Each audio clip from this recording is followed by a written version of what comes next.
नमस्कार साथियों, जय हिंद। मैं आपका अपना मुकेश ऑलराउंडर। पहले आप जरा ये वीडियो देखिए। यूट्यूब वाले स्टार टीचर्स जिनको कुछ जानना ना कौड़ी, कभी ब्लैक बोर्ड लेकर कुछ एक्सप्लेनर बनाते हैं, खाली व्यूज बटोरते हैं, उटपटांग ग्रैब्स लिखते हैं और उसके बाद से अपने आप को इतना महारथी समझने लगते हैं कि कुछ लोग उनको फॉलो करने। अंजना जी कह रही है ज्ञान ना कौड़ी। अंजना जी को लगता होगा कि मैं बिना ज्ञान के उठपटांग मुद्दों पे, हिंदू मुस्लिम पे लड़वाकर कुछ व्यूज बटोर लेती हूँ, तो देश के टीचर भी ऐसा करते होंगे, यूट्यूबर जो टीचर है ना वो भी ऐसा करते होंगे। लेकिन अंजना जी मैं आपको बता दूं, घंटों की मेहनत लगती है एक क्लास तैयार करने में। और देश की अंतिम झोंपड़ी में बैठा बच्चा जिसके पास संसाधन नहीं है, वो कोचिंग नहीं ले सकता, वो इन फ्री पढ़ाने वाले यूट्यूबर्स की क्लास का इंतजार करता है कि मेरा 1-8% सही हो जाए। और आप उन्हें कह रहे हो ज्ञान ना कौड़ी। आपको तब बोलना चाहिए था जब देश की सबसे बड़ी परीक्षा नीट का पेपर लीक हुआ, तब आपको कहना चाहिए था कि ये 2 करोड़ की सरकार है, 2 करोड़ का शिक्षा मंत्री है, 2 करोड़ का नरेंद्र मोदी हमारा प्रधानमंत्री है, तब बच्चों के पेपर लीक हो रहे हैं। आपको धर्मेंद्र प्रधान का इस्तीफा मांगना चाहिए। लेकिन आप कह रहे हो ज्ञान ना कौड़ी। मुझे समझ नहीं आ रहा है कि आपको शर्म क्यों नहीं आ रही है। बेशर्मी शब्द में भी शर्म छुपा हुआ है, लेकिन आपको बिल्कुल शर्म नहीं है।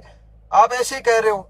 आप कभी कभार जो खबर चलाते हो ना कि ऑटो वालों का बेटा आईएएस बना, ईंट भट्टे पर मजदूरी करने वाले की बेटी डॉक्टर बनी, झोंपड़ी के लाल ने किया कमाल, वो इन्हीं यूट्यूबर्स की हुई मेहनत का नतीजा होता है कि उनसे फ्री पढ़कर बच्चे आईएएस बनते हैं, थानेदार बनते हैं, डॉक्टर बनते हैं, इंजीनियर बनते हैं, अध्यापक बनते हैं। लेकिन आपने देश के शिक्षकों का अपमान किया है। मुझे लग रहा है कि पिछले दिनों जब भारतीय मीडिया इस्लामाबाद और कराची घुसी थी, तब आप भी उनके साथ वहीं रह गए थे, तभी आप भारत विरोधी बात कर रहे हो।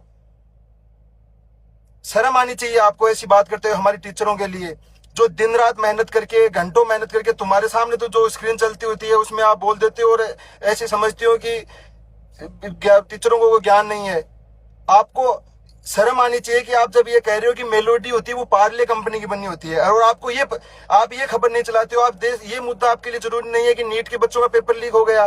दिन रात पेपर लीक हो रहे। एक भी इस सरकार में एक भी ऐसी परीक्षा नहीं हुई है जो बिना पेपर लीक के हो गई है। आपको उस पर सवाल नहीं उठाना। लेकिन इस देश के जो कर्णधार है, इस देश को जो चलाने वाले, आने वाले जो डॉक्टर, इंजीनियर, थानेदार जो तैयार कर रहे हैं ये टीचर्स, इनका अपमान करना है।